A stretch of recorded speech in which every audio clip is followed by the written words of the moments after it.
আসসালামু আলাইকুম। সংবাদে আপনাদের সবাইকে স্বাগত জানাচ্ছি। আমি ফিরোজ তোহা। শুরুতেই আরবে কেবলস সংবাদ শিরোনাম। পুরোদমে ইরান ইসরায়েল ভয়াবহ যুদ্ধ চলছে হামলা পাল্টা হামলা। আর এরই মাঝে আমাদের হাতে এসে পৌঁছেছে এই যুদ্ধের সর্বশেষ গুরুত্বপূর্ণ আপডেট, সবথেকে তাজা সংবাদ। প্রথমে আপনাদের জানাবো ইসরায়েলের দম্ভচূর্ণ। ইহুদিবাদী ইসরায়েল যে আশা নিয়ে ইরানে ঝাঁপিয়ে পড়েছিল, কিন্তু একের পর এক ইরানের ক্ষেপণাস্ত্র হামলায় ইহুদিবাদী ইসরায়েল লেজগুটে কুকুরের মতো পালিয়ে গেছে। সেই কুখ্যাত নেতানেহর দম্ভ চূর্ণ বিচূর্ণ হয়ে গেছে। তার দেশে এখন তাকে বিভিন্ন টিটকিরি এবং মশকারা কাটা হচ্ছে। আকাশ কাঁপানো হাক ডাক ছেড়ে দুই কদমে দম ফুরিয়ে গেছে নেতানিয়াহুর। মার্কিন অক্সিজেনে হালুম হুলুম গর্জন ছাড়া মধ্যপ্রাচ্যে রক্তখেকো দানব ইসরায়েলের দশা এখন সেই একই রকম। মাত্র 12 দিনে কুপকাত হয়েছে ইহুদিবাদী ইসরায়েল। এরপর জানাবো গাজায় শীঘ্রই যুদ্ধবিরতি হবে বললেন ডোনাল্ড ট্রাম্প। গাজায় শীঘ্রই যুদ্ধবিরতি হবে বলে জানিয়েছে মার্কিন প্রেসিডেন্ট ডোনাল্ড ট্রাম্প। নেদারল্যান্ডসের ন্যাটো সম্মেলনে সাংবাদিকদের সঙ্গে কথা বলার সময় ডোনাল্ড ট্রাম্প জানান, আমি আস্তে আস্তে সব যুদ্ধই বন্ধ করে দেব। এদিকে পরমাণু পরিদর্শকদের ইরানে ফিরতেই হবে বললেন আইএইএ প্রধান। জাতিসংঘের আণবিক শক্তি সংস্থা আইএইএ পরিদর্শকদের ইরানে ফেরত যাওয়া এবং দেশটির সঙ্গে কাজ করা প্রয়োজন। সংস্থাটির প্রধান রাফাল গ্রোসি এসব কথা বলেছেন। এদিকে যুদ্ধবিরতিতে এখনও স্বীকৃতি দেয়নি খামেনি। ইরান ইসরায়েলের মধ্যে যুদ্ধবিরতির বিষয়টি মঙ্গলবার দেশটির প্রেসিডেন্ট সহ সিনিয়র কর্মকর্তারা নিশ্চিত করলেও কিন্তু এরপরও দেশটির সর্বোচ্চ নেতা আয়াতুল্লাহ আলী খামেনি এদিক থেকে বিষয়টি স্বীকার করে প্রকাশ্যে কোনো বক্তব্য দেননি। তার মানে যুদ্ধবিরতি এখনও কার্যকর হয়নি, যে কোনো সময় হামলার ঘোষণা দিতে পারেন খামেনি।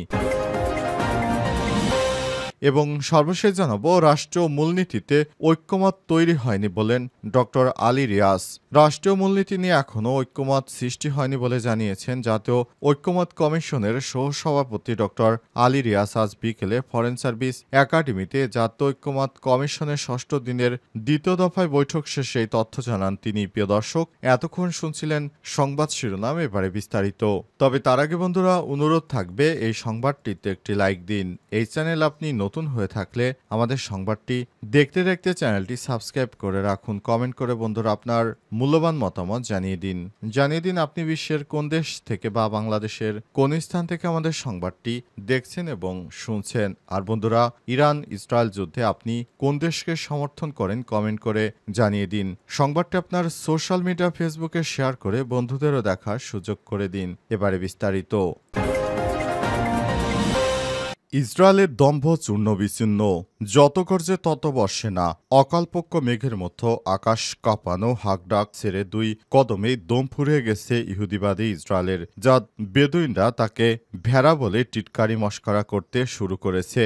মার্কিন অক্সিজেনে হালুম হুলুম গর্জন ছাড়া মধ্যপ্রাচ্যের রক্তখেকো দানব ইসরায়েলের দশা এখন সেই রকম। হাওয়া তুলে নিজেই মুখ থুবড়ে পড়ে মরুর উত্তাল বালু ঝরে মাত্র 12 দিনেই কুপকাত। পায়ের দোষ শেষ, নতজানু হয়ে ছুটে গিয়ে মুনিবের কাছে অর্থাৎ যুক্তরাষ্ট্রের দরবারে ত্রাহি ত্রাহি অবস্থায় ইরানের ক্ষেপণাস্ত্র ধামাকায় পশ্চিমা তেজ এর ধার করে শান্ত মধ্যপ্রাচ্য অশান্তির বিষ ঢেলে নিরস্ত্র নিরীহ জনপদের জমদূত হয়ে ওঠা ইসরায়েলের এবার ভালো শিক্ষা হয়েছে। ভেঙে চুরমার হয়ে গেছে 6 দশকের স্তম্ভ। 1967 সালে একা 3 আরব দেশ মিশর, সিরিয়া, জর্ডানের সঙ্গে যুদ্ধ জয়ী খলনায়ক এই প্রথম এমন লেক গোবরে ধরাশায়ী হয়েছে। মধ্যপ্রাচ্যে আমির রাজা খামেনির চলকাপা চপেটাঘাত বেয়ারা সেই ভূত এবার পালিয়েছে নেতানিয়াহুর। অনেক লম্পজম্প করেছিলেন নেতানিয়াহু, কিন্তু শেষ পর্যন্ত ইরানের একটি ক্ষেপণাস্ত্র হামলায় ইহুদিবাদী ইসরায়েলের অবস্থা এতটা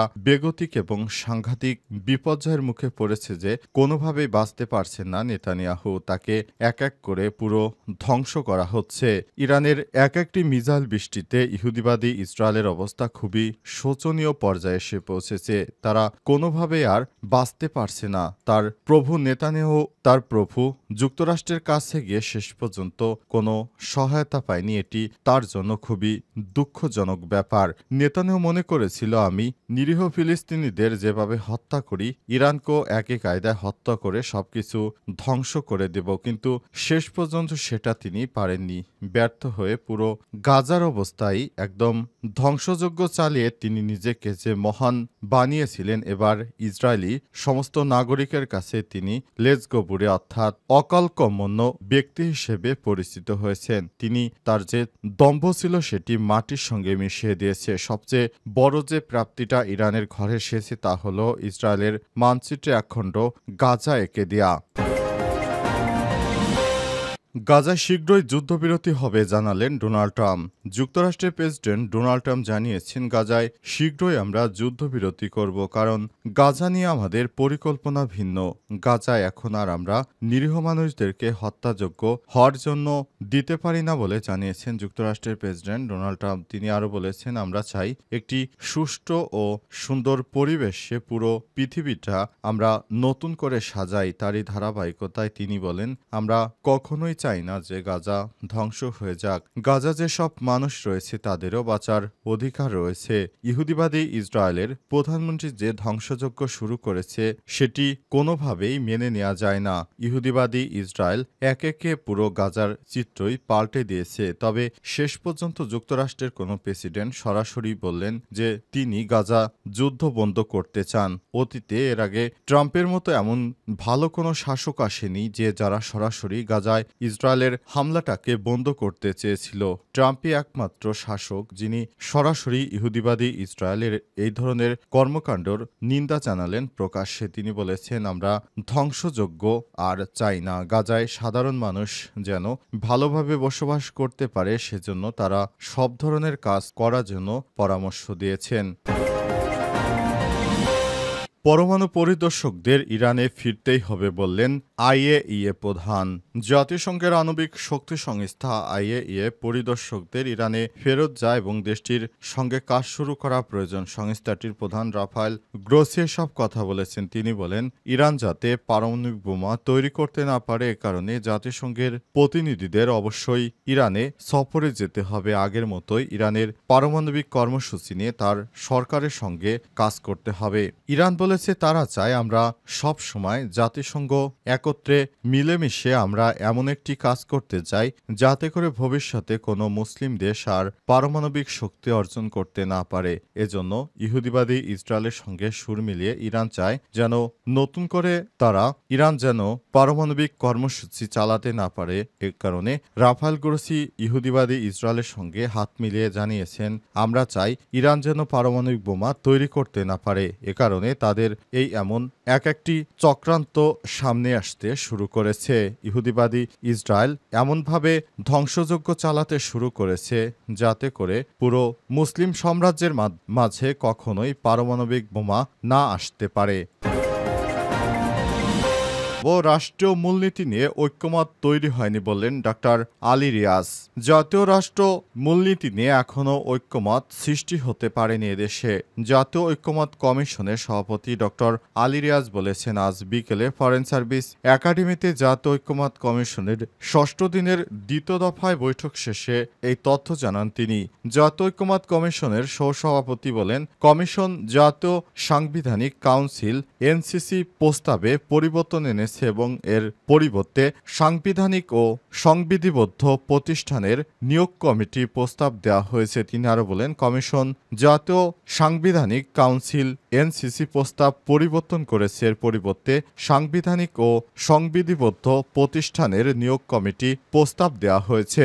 এনসিসি কাঠামোগত পরিবর্তন আনা হয়েছে উল্লেখ করে তিনি বলেছেন, এতে প্রধানমন্ত্রী, বিরোধী দলের নেতা, দুই কক্ষের স্পিকার, রাষ্ট্রপতি এবং প্রধান বিচারপতির প্রতিনিধি সদস্য থাকবেন। এ বিষয়ে অধিকাংশ দল স্বাগত জানিয়েছে, তবে কিছু দল আপত্তি করেছে। এছাড়াও বিভিন্ন পরামর্শ এসেছে যার ভিত্তিতে পূর্ণাঙ্গ প্রস্তাব আগামী সপ্তাহে সপ্তাহে উপস্থাপন করা হবে। ডক্টর আলী রিয়াজ আরও জানান, সাংবিধানিক ও সংবিধিবদ্ধ প্রতিষ্ঠানের নিয়োগ কমিটি নিয়ে সিদ্ধান্ত না এলে প্রধানমন্ত্রীর মেয়াদ নিয়ে সিদ্ধান্তে আসা সম্ভব নয়। জাতীয় ঐক্যমত্য কমিশনের সহসভাপতি আরও বলেছেন, সবার মনে রাখতে হবে আমরা রক্তের উপর দাঁড়িয়ে আছি। ১৬ বছরে দীর্ঘ লড়াই সংগ্রামের পর নতুন বাংলাদেশ পেয়েছি। সবাই মিলে লড়াই করতে না পারার কোনো বিষয় নেই। এখন আমরা যেভাবে পরম সহিষ্ণুতা বজায় রেখে আলোচনায় অংশগ্রহণ করেছি, সব ক্ষেত্রে সবাইকে সেইভাবে অগ্রসর হতে হবে।